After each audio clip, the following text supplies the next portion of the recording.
Hello, and welcome to Tangled Twists. I'm Lissa, and today we are making an emergency modesty petticoat. Emergency modesty petticoat. What does that mean exactly? Well, what that means is that I belong to a dance group, and for one of our dances, our big finale involves some of us getting up on tables to dance. I am one of those people, and that in itself wouldn't be a problem, but I dance in skirts. And when I wear skirts, I tend to wear historical underwear. And there are some of you who just figured out what the problem is. For the rest of you, historical underwear in this case means drawers. Drawers have a split crotch. It's completely open. It's like two legs of pants and a waistband with no crotch seam. They are incredibly comfortable. They take a little bit of getting used to when you start wearing them, but they are fantastic for things like Renaissance fairs, anytime you might have to use a porta potty, especially when you're wearing skirts, because you don't have to lift things up and down and juggle your outfit. It makes things a lot easier. But it also means that if I'm going to be elevated, people could potentially get more of a show than I'm really willing to give them. So I need something that's going to prevent that. And in this case, it's a petticoat. It's an emergency petticoat because I only had like a week to make this thing in. So that meant that I needed to use some shortcuts and maybe not do things quite the way that I would normally, and I needed to be a little bit more forgiving of myself when things didn't turn out perfectly. What I decided to do was make a tiered ruffle skirt style petticoat. The only difference between a petticoat and a skirt in this case is that this is intended to always go under something. I wasn't particularly fussed about how this was going to come out appearance-wise because it's always going to be underneath something else. The idea is never to wear this as a skirt. It's always that it's going to be under something. And that's really good because I had to take a couple shortcuts and they had some pitfalls that I am well aware of that did end up coming to pass. Mostly, I had to use a ruffler to make things go quickly. A ruffler is a fancy sewing gadget that you'll see that makes all the tiny pleats for you. They're also really, really fussy about gathering the piece to the size that you want it. It doesn't always work great, but this is underwear. It's going under stuff. It doesn't really matter at the end of the day. As long as it's big and fluffy, which it is, all of my problems should be solved and it should protect everything that needs protecting. So let's go ahead and get started. Tiered skirts are not my favorite. They tend to be a little bit of a pain, but they are extremely floofy, and that is what I'm going for here. I'm using my standard measurement for an 18th century skirt to get my waist. That means I'm using 4 times my waist for my top tier. It gives a really good amount of fluff when you do this, and then each tier after that top tier is going to be bigger. I'm doing 2 tiers for this one because I don't need my skirt to be particularly long. My top tier is 120 inches, which means my bottom tier is 240 inches. Fully double. That's going to mean that that second tier gets really ruffled in and it gives a lot of poof. And then we have the ruffle that goes around the edge, and it's twice as long as my bottom tier, so it's 480 inches long. I'm working from an old sheet because I needed something that I knew would have enough material that I didn't really want for anything else. So it's a queen size sheet. It's about 104 inches on one side, and it's about 86 inches down the other side. Since the tiered skirt is a whole bunch of straight lines, I figured out how I could divide my pieces through. They're going to have to be seamed together. That's not a problem. Each tier is going to be about 13.5 inches. That is inclusive of seam allowance, so it'll be a little bit narrower. I need this to go under my brown skirt, so I measured my green skirt, which is probably 6 to 8 inches shorter than my brown skirt, to get a good measurement, and then I divided that in half. That's how big each of my tiers are, and that's the standard formula for a tiered skirt. You take the length of skirt that you want, and you divide it by the number of tiers you want it to have. How full you make your tiers depends on how full you want your skirt to be. That's why I've done this in doubles, basically, because I want this to be very full and very floofy. Remember, it is a modesty petticoat. It is trying to take up so much space that no one can see anything else underneath. So I will get all of these pieces cut out. I will seam them as needed, and that takes us to the kitchen floor to slice up a sheet. Since I'm creating this petticoat out of an old sheet, I need to do some prep work. I had hoped to be able to use the existing hems as part of the petticoat, but with the amount of length that I need for the ruffle, that's just not possible. And that means I need to remove the hems all the way around. This isn't a particularly difficult task. You just pick open a space, stick your seam ripper in, and slice. But in this case, I do need to take a little extra care. The sheet is old and used, which means it has small holes and deformities from that use. If I'm not careful, I could snag a hole and slice my fabric. I'm using the ripper ball end down because that gives me the least chance of damaging the fabric. Sometimes the pointy end will get stuck and then you've cut your fabric and the seam, and I want to avoid that. After getting the seams ripped and the sheet pressed out, you can really see where the wear is. The seams were present through multiple washings, and on top of that, the turned down top edge of the sheet has worn through in places. I'll have to trim the worn sections off so that my petticoat doesn't start with holes. All my panels will be giant rectangles, so I'm using my preferred technique for getting straight lines. I've lined the sheet up on my cutting mat, and I've aligned the ruler across it using the marks on the cutting mat. Then, using my clear ruler as a brace, I can slice off the sizes that I need. Using the shower grip, which can suction onto the ruler, makes this process a lot easier. The grip changes how my weight presses on the ruler, and it is much less likely to slip or drift. Once I have my long strips, I need to cut them to size. Since each tier is a different size, the top is 120 inches and the bottom is 240 inches, a queen sheet is 90 inches by 102 inches, so I have to piece to get the sizes that I need. I'm bringing out my serger because this is a rush project and there is no way I can finish the seams in the time that I have. Sergers are great but terrifying tools.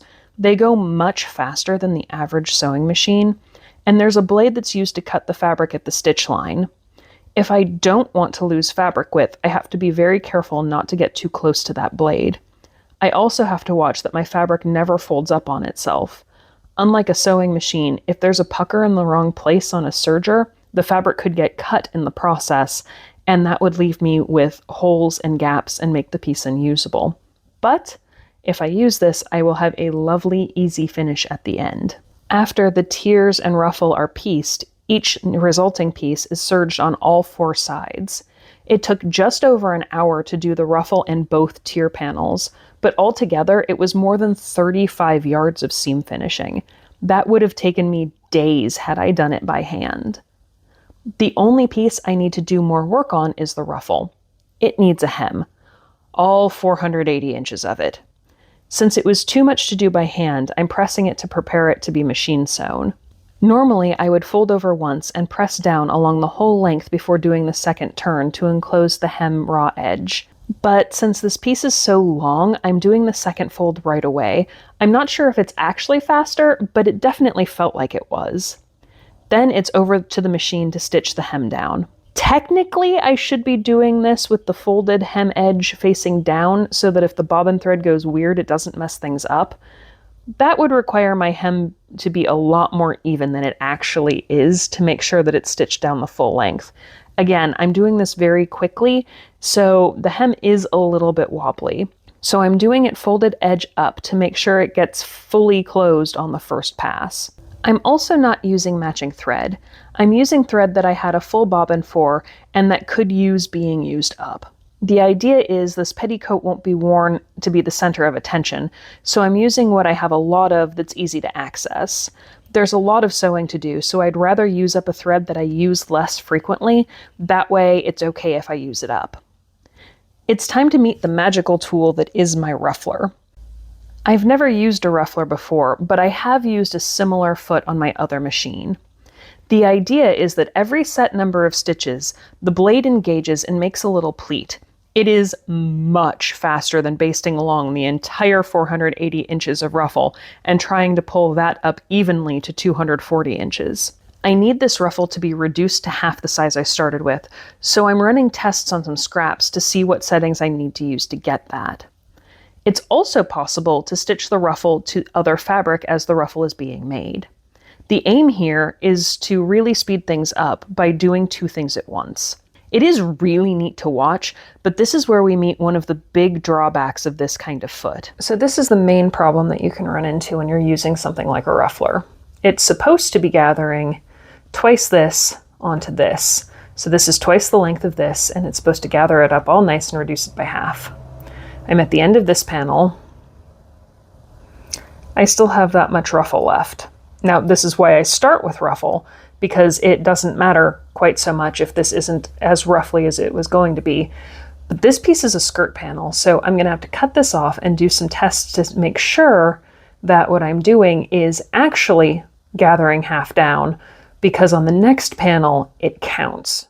And predictably, my best efforts were not good enough. This time it ruffled too much instead of not enough. But the important thing was to get it done. So I stopped ruffling when I noticed the problem and ran gathering threads for the last 18 inches or so of my longer panel. It's not going to look as pretty, but I can pull up that last bit and ease it onto the smaller tier. This would look better if I had caught the problem earlier, but again, I will still get a petticoat out of this. It's just going to have some unique construction. Here's a quick look at the finished petticoat. You can see where I ran out of pleats, but unless you look for it, it isn't super obvious. And the only reason this works so well is because there is so much fabric there that it's hidden in the floof. I've had this sort of problem before, so I knew this was a viable option, especially for a piece that's not going to be prominently worn. I did this petticoat as one big panel, so I only have a single main seam. Once I sew up that main seam, it's going to look like a skirt. I want my ruffle to line up as it's the most likely part to get seen, so I've started from the hem edge and sewed toward the waist. Normally I would start at the waist and go to the hem because the hem would be leveled, but that is not the case with this petticoat. I've left the same 10-inch gap at the top that I would for an 18th century skirt for my opening. I'm not putting in a facing or anything. If I was expecting the petticoat to be seen, I would, just for modesty, but for something that's always going to be covered, it's really not necessary. Since I had trouble with the main body of the skirt, I ruffled the top edge without also trying to sew the waistband at the same time. I figured that I'd be able to fudge it with pleats if it came out too long, or pop some stitches if it was too short.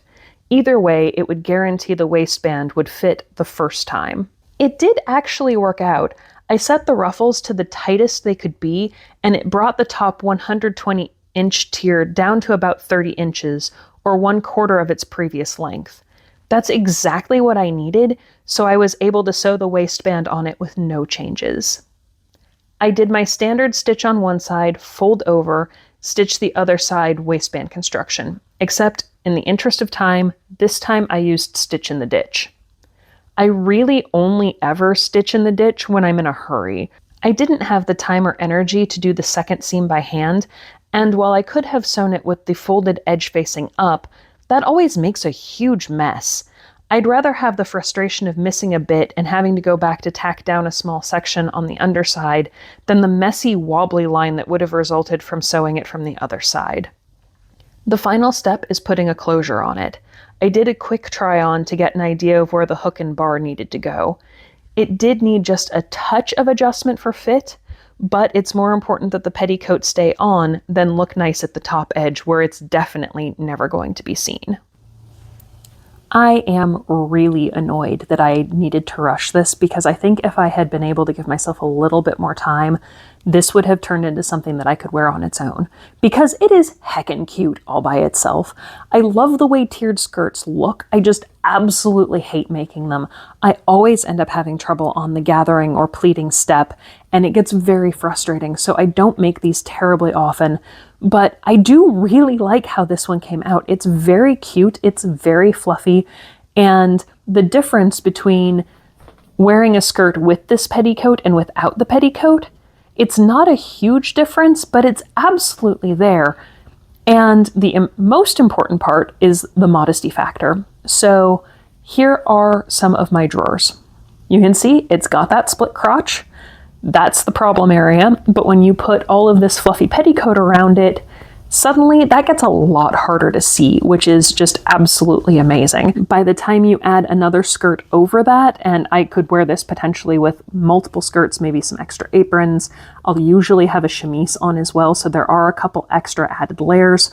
But this definitely did what it needed to do for my performance and kept everything right and tight and tidy, and no one got to see anything terribly unexpected, which is a major win. And now I have a wonderful fluffy thing to use with the rest of my costumes as I want to, or on a winter day if I needed something that will add a little bit of insulation.